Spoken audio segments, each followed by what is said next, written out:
हमने बात की थी लास्ट वीडियो में अनसर्टेनिटी इन मेजरमेंट्स, जिसमें मैंने आपको मल्टीप्लिकेशन एंड डिवीजन के बारे में बताया था, एडिशन एंड सब्सट्रैक्शन किस तरह से किए जाते हैं, कौन से स्टेप्स फॉलो किए जाते हैं।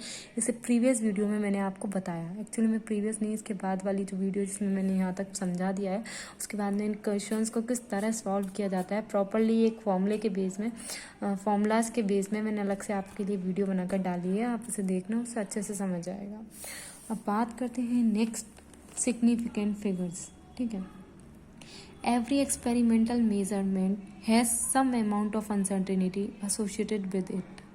हर experimental value कुछ uncertainty लेकर आती है। ठीक है, however one would always like the result to be precise and accurate। और सबको क्या चाहिए? precise और accurate आंसर चाहिए। precision and accuracy are often referred to while we talk about the measurement। जब भी हम बात मेजरमेंट की करते हैं ना, तो एक्यूरेसी की बात लेकर चलते हैं। प्रिसीजन रेफर्स टू द, अब हम बात कर रहे हैं ये जो शब्द है प्रिसीजन, इसका मतलब क्या? Precision refers to the closeness of various measurement for the same quantity. Precision से मतलब है कि क्लोजनेस ऑफ वेरियस मेजरमेंट जो भी हमने लिए हैं उनकी क्लोजनेस पर जाना। मतलब कि अगर मैं कहूँ कि इस नंबर में 4.909 है, 909 है, तो मैं इसको एक प्रेसिजन के रूप में कह सकती हूँ। इसको मैं 5 ले सकती हूँ अप्रॉक्स, या फिर मैं कहूँ प्रेसिजन के तौर पर एक सबसे मतलब सेम इसके क्लोज में, तो 4.9 के सबसे ज़्यादा जो क्लोज है ना वो 5 नंबर है, तो मैं 5 को ले लूँगी। ठीक है, तो यहाँ पर प्रेसिजन वैल्यू 5 हो जाएगी उसको एग्जाम्पल में 4.909 में। ठीक है, मतलब प्रेसिजन से मतलब क्या हो? प्रेसिजन का मतलब है कोई हमें वैल्यू दी हुई है, उसकी क्लोज में वैल्यू लेकर हम अपनी सेम क्वांटिटी मेजर करें। ठीक है, 4.909 में अगर मैं इसके एक्यूरेट में क्लोजनेस वाली वीडियो नंबर लूँ तो 5 ले सकती हूँ। ठीक है, 3 पॉसिबल नहीं है, 5 हो जाएगी क्योंकि 5 पास में। अब एक्यूरेसी क्या है? Is the agreement of a particular value to the true value of the result.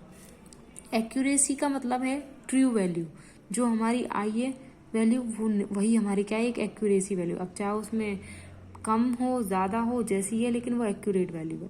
ठीक है, फॉर एग्जाम्पल अगर एग्जाम्पल के तौर पर देखें कि the true value for a result is 2 ग्राम, अगर हम रिजल्टेंट वैल्यू को देखें वो हमारी ट्रू वैल्यू क्या 2 ग्राम है, and a student a takes 2 measurements and report the result as 1.95 and 1.93।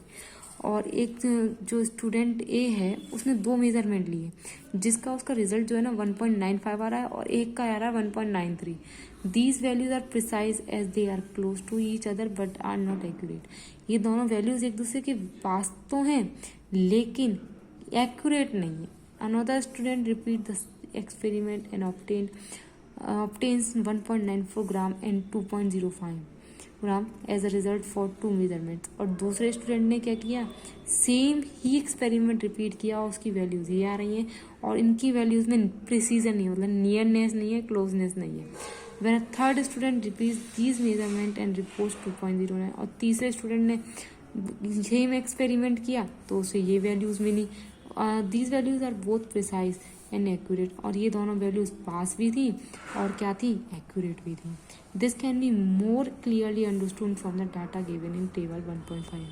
और ये जो डाटा, ये जो पूरी बात कही है, इसे अच्छे से समझने के लिए हम यहाँ पर बात कर सकते हैं। स्टूडेंट ए ने 2 मेजरमेंट लिए, 1.95 1.93 इसका वो है, और एवरेज निकाल पाया है 1.940। गाइस, किसी भी नंबर का एवरेज निकालना है किन्हीं भी वैल्यूज़ का, तो हम क्या करते हैं, टोटल वैल्यूज़ लिख देते हैं और टोटल नंबर ऑफ वैल्यूज़ का उनमें क्या करते हैं, डिवाइड देते हैं। तो हम क्या करेंगे, इनमें एवरेज निकालने के लिए 1.95 प्लस 1.93 का सम करेंगे। क्योंकि हमारे 2 मेजरमेंट से टोटल नंबर ऑफ जो वैल्यूज़ हैं वो हमारी 2 हैं, इसलिए हम उसमें क्या है, टोटल कर 1.95 1.93 का टोटल करने पर हम इसमें डिवाइड देंगे। तो हमारा जो टोटल आएगा ना वो 388 आएगा, 3.88 आएगा, और हम उसमें 2 का डिवाइड देंगे तो हमें मिलेगा 1.940। ऑलराइट, स्टूडेंट बी में भी सेम प्रोसीजर अपनाएंगे और स्टूडेंट सी में जो हमें एक्यूरेसी मिलेगी वो इसमें मिलेगी। The uncertainty in the experimental or the calculated value is indicated by mentioning the number of significant figures। Experiment में अनसर्टिनिटी और को या कैलकुलेट वैल्यूज़ को इंडिकेट किया जाता है by mentioning the number of numbers को सिग्निफिकेंट फिगर्स से। Significant figures are meaningful. जो सिग्निफिकेंट फिगर्स हैं वो मीनिंगफुल डिजिट्स होते हैं जिन्हें कहा जाता है with certainty. Uncertainty is indicated by writing the certain digit and the last uncertainty digit. Certainty digit को अनसर्टेनिटी को हम इंडिकेट कर सकते हैं, लिख सकते हैं सर्टेन डिजिट से, और उसकी जो लास्ट डिजिट है ना वो एक अनसर्टेनिटी डिजिट हो। Thus, if we write our result 11.2 millilitre, we से अगर हमने कोई इस लाइन सर्टेनिटी को हम ऐसे समझ सकते हैं, अगर मैं ये नंबर लूँ 11.2 मिलीलीटर लिखती हूँ किसी भी रिजल्ट का, तो इसमें हमें मुझे पता लग रहा है कि 11 जो है ना एक सर्टेन वैल्यू है, लेकिन 0.2 जो है एक अनसर्टेन वैल्यू है। ठीक है, ऊपर की जो लाइन का मीनिंग है बेसिकली ये कहना है कि मैंने ये वैल्यू ली है 11.2 मिलीलीटर, इसमें जो 11 वैल्यू है ये एक सर्टेन वैल्यू, लेकिन 2 वैल्यू हमारी क्या है 0.2 जो वैल्यू है वो हमारी एक अनसर्टेन वैल्यू है। And the uncertainty would be plus minus, मतलब कि जो अनसर्टेनिटी वैल्यू जो होती है ना वो पॉजिटिव और नेगेटिव दोनों हो सकती है लास्ट डिजिट जो है। Unless otherwise stated an uncertainty of plus minus 1 in the last digit all be understood. हम ये कह सकते हैं कि अंडर्स कहना ये चाह रहा है ये line, an uncertainty of plus minus 1 in the last digit always understood. Plus minus से हम लास्ट डिजिट को हमेशा समझ सकते हैं। There are certain rules for determining the number of significant rules figures, these are stated below. अब हमने जो भी बातें पढ़ी इन सिग्निफिकेंट फिगर्स को हम पता कर सकते हैं कुछ रूल्स से जो कि इसमें दिए गए हैं। यहाँ कितने टोटल 5 रूल्स हैं, चलिए पढ़ते हैं। All non zero digits are significant, सारी डिजिट नॉन जीरो डिजिट्स क्या होंगी सिग्निफिकेंट होंगी। एग्जाम्पल के तौर पर 285 centimetre they are 3 significant figures and 0.25 millilitre there are no 2 significant figures. इधर 285 क्या है हमारा सिग्निफिकेंट फिगर है, और इधर 2 इधर क्या है, क्योंकि ये पॉइंट की बात की डिजिट है और जीरो तो कोई वैल्यूएबल होती नहीं है, इसलिए हम जीरो की कोई वैल्यू होती नहीं है तो 25, लेकिन ये जीरो जहाँ लग जाए ना उसकी वैल्यू बढ़ा देता है। जीरो अकेला वैल्यूएबल नहीं है, लेकिन जीरो जिस नंबर के साथ लग जाता है ना बेटा उसके साथ वैल्यू उसकी बढ़ा देता है, ये हमेशा याद रखना। 0.25 में 25 जो है वो 2 सिग्निफिकेंट फिगर्स हैं। Zero preceding to first non zero digit are not significant. Zero preceding to first non-zero digits are not significant. Such zero indicates the position of decimal point. ठीक है, यहाँ पर जो जीरो है ना कोई भी नॉन जीरो डिजिट है, ठीक है, लेकिन ये पोजीशन बता रहा है डेसिमल के पॉइंट की। इसके बाद क्या आएगा पॉइंट आएगा, जैसे कि 0.303 has 1 significant figure, significant figure क्या है 3 है, लेकिन जीरो और इधर 2 सिग्निफिकेंट 5 2 है। Okay, zero between 2 non zero digits are, non zero digit का जीरो डिजिट मतलब जीरो, नॉन जीरो डिजिट 1 से लेकर 9 तक। ओके, कोई भी नंबर नॉन जीरो डिजिट कौन सी हुई 1 से 9 तक, और जीरो ओनली जीरो डिजिट। ठीक है, अब इसमें बोला है कि zero between 2 non zero digits are, zero वो भी 2 नॉन जीरो डिजिट्स के बीच में आए, उनको क्या है वो क्या है हमारी आर सिग्निफिकेंट होंगी। 10 2.005 इधर क्या है 4 सिग्निफिकेंट डिजिट्स हैं। ठीक है, जीरो एट द एंड और right of a number are significant provided they are on the right side of the decimal point. For example 0.200 यहाँ पर ओनली 3 डिजिट्स हैं। ठीक है, इसमें ये कहा है कि zero at the and last में, वो भी कहाँ पे या फिर राइट में नंबर की आर सिग्निफिकेंट होंगी provided they are on the right, क्योंकि ये राइट साइड पर है। ठीक है, यदि अगर ये 0 2 के लेफ्ट साइड में होती ना तो उनकी कोई वैल्यू नहीं होती, और यहाँ पे सिग्निफिकेंट डिजिट ओनली 2 एक होती, चूँकि जीरो जो है वो नॉन जीरो नंबर के राइट में है, इसीलिए यहाँ पर क्या है एक सिग्निफिकेंट नंबर है। ओके, सिग्निफिकेंट फिगर है।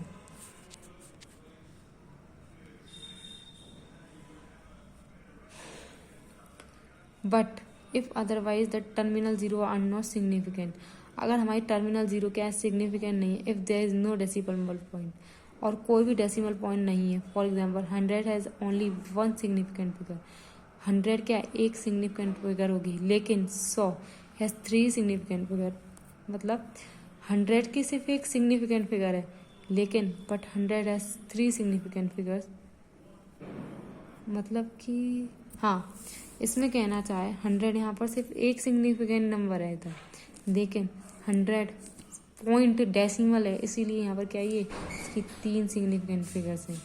100.0 हैज़ 4 सिग्निफिकेंट फिगर्स, और यहाँ पर ये इसकी 4 सिग्निफिकेंट डिजिट्स हैं। Such number are better represented in scientific notation. We can express the number 100 as 1 into, और इसमें बोला है कि जो हम 100 है ना, उसको 1 इंटू 10⁻², लिख सकते हैं फॉर वन सिग्निफिकेंट, किसी एक फिगर के लिए। इधर हम इसको लिखेंगे 1 इंटू 10⁻², और फॉर दो नंबर्स के, दो फिगर्स के लिए 1.00, 3 सिग्निफिकेंट फिगर्स के लिए। Counting number of objects, for example 2 balls और 20 eggs।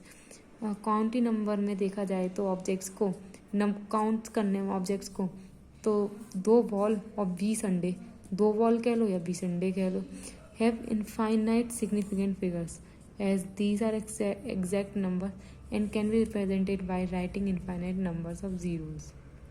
After placing a decimal that is 2 equals 2 point something 000 और 20.00, जो काउंटिंग नंबर्स हैं ऑब्जेक्ट की, जैसे कि एग्जांपल के तौर पे देखें 2 बॉल या फिर 20 अंडे, क्या है, एक इनफाइनाइट सिग्निफिकेंट फिगर है। As these are exact number, और ये क्या है, एक एग्जैक्ट नंबर है, मतलब या तो 2 बॉल हैं या 20 अंडे हैं। And can be represented by writing infinite number, और इसे रिप्रेजेंट कर सकते हैं नंबर्स को इनफाइनाइट लिखकर, इनफाइनाइट वे में लिखकर, ऑफ जीरो, बाद में जीरो लगाकर पॉइंट के बाद। Placing, after placing a decimal, decimal के बाद इनफाइनाइट नंबर लगा दें तो भी इसमें बदलाव नहीं हुआ। जैसे कि इसमें 2 के बाद में अगर पॉइंट लगाकर मैं ढेर सारे जीरो लगा दूँ, कोई मतलब नहीं है। 20 के बाद में पॉइंट के बाद 0 in number written in a scientific notation all digits are significant. 4.01 into 10⁻² has 3 significant figures. इधर क्या, 3 सिग्निफिकेंट फिगर हैं, इसमें 4 सिग्निफिकेंट डिजिट्स हैं। ओके, अब सिग्निफिकेंट फिगर्स जो हैं वो एडिशन और सब्सट्रैक्शन में क्या रोल निभाती हैं, मल्टीप्लिकेशन और डिवीजन में क्या दिखाती है, चलो बात करते हैं। The result can't have more digit to the right, मतलब कि the result can't have more right to the right, मतलब कि डिजिट टू द राइट, मतलब डिजिट के राइट में ज़्यादा रिजल्ट नहीं दिखाता, ठीक है। Then of the decimal point, decimal point के राइट में, than either of the original number, या फिर या चाहे वहाँ पर क्या हो, ओरिजिनल नंबर हो। जैसे 12.11 को जब मैं ऐड करूँगी 18.0 से और ऐड करूँगी 1.012 से, मैंने इससे पहले आपकी प्रीवियस वीडियोस में एडिशन और सब्सट्रैक्शन बताया था कि किसी भी नंबर को ऐड कैसे कर रहे हैं। तो उसी तरह से कि पॉइंट के बाद वाली डिजिट को पॉइंट के बाद में ही लिखेंगे, और पॉइंट से पहले वाली डिजिट को पॉइंट से पहले लिखेंगे, चाहे उसके पहले चाहे एक नंबर की डिजिट हो, 0 हो, जो भी हो, ठीक है। जैसे कि 12.11 है, अब इसमें मैं ऐड करूँगी तो उसमें 18 जो है ना, वो पॉइंट से पहले, तो मैं 12 के नीचे ही लिखूँगी, क्योंकि 12 जो है वो पॉइंट से पहले, और 0 जो है वो पॉइंट के बाद है। तो वो 11, जैसे पॉइंट के बाद 11 है तो मैं पॉइंट के बाद ही 0 लिखूँगी। इसी तरह से, और यहाँ पर देखो 1 है, 0.0812 है, इसमें पॉइंट से पहले कोई 0 तो है नहीं और ना ही कोई नंबर है, तो मैं क्या करूँगी, पॉइंट देखूँगी, पॉइंट यहाँ पर किसके पहले है, किसके बाद है, 1 के बाद है ना, तो यहाँ पर क्या है, 12, 18 के बाद तो पॉइंट है, तो मैं 8 के नीचे लिखाऊंगी 1.012 और एड हुआ 31.122, और इसका टोटल आएगा has only 1 digit after the decimal point and the result should be reported only up to 1 digit after the decimal point which is 31.1। Okay, अब मल्टीप्लिकेशन एंड डिवीज़न, जो कि मैंने आगे आपको बताया था, XY, वही सारे जो फॉर्मूलाज है, जो भी मेथड है वही बताया जा रहा है, बस मैंने आपको सारा पहले बता दिया, फिर भी मैं आपको सब धीमे धीमे बता देती हूँ ताकि आपका रिवीजन हो जाएगा, ठीक है। इन दीज, और आप बेसिकली थोड़ा मैथ से होगे तो आपको बहुत प्रॉब्लम नहीं आएगी, थोड़ा बायो वालों को थोड़ी आती है, लेकिन अगर आप थोड़ी भी मैथ में अच्छे हो ना तो आप कर लोगे आराम से, ज़्यादा टफ नहीं होती मैथ, बस डराया जाता है बेमतलब का। I am from math, seriously math बहुत आसान है, बाकी सब्जेक्ट्स होते हैं केमिस्ट्री से भी ज़्यादा ईजी है। Multiplication and division of significant figures. In these operations, the result must be reported with no more significant figures as are in the measurement with a few significant figures. अब इसमें मैंने बताया था 2.5 into 1.25 equals to 3.125। Basically इसमें क्या किया है देखो, अब पहले तो हम इसमें ना आपको ये प्रॉब्लम आती होगी कि यार ये कितने नंबर्स के बाद में पॉइंट लगाना होता है ना। तो ये मल्टीप्लाई कैसे करते हैं, पॉइंट की जो डिजिट्स होती हैं इनमें करना क्या होता है, सबसे पहले आपको जो नंबर दिया है ना ये पॉइंट भूल जाओ, नॉर्मली आप नंबर का मल्टीप्लाई कर लो। 25 का 125 से आप जब मल्टीप्लाई करोगे ना तो आपको ये नंबर मिलेगी 3125।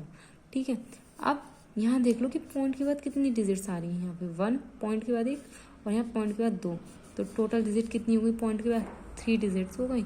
और टोटल जो भी आपका मल्टीप्लिकेशन करने के बाद डिजिट आ रही है ना उतने ही डिजिट आगे क्या कर दो, पॉइंट लगा दो। ठीक, या फिर उतनी ही पॉइंट के बाद में उतनी ही डिजिट आनी चाहिए जितना कि आपका पहले प्रोडक्ट करने पर पॉइंट का डिजिट्स हैं। ठीक है, अब लेंगे तो इसका जो सिग्निफिकेंट फिगर आया, result should not have more than significant मतलब 2.5 सिंस इसका मतलब क्या है, 3.1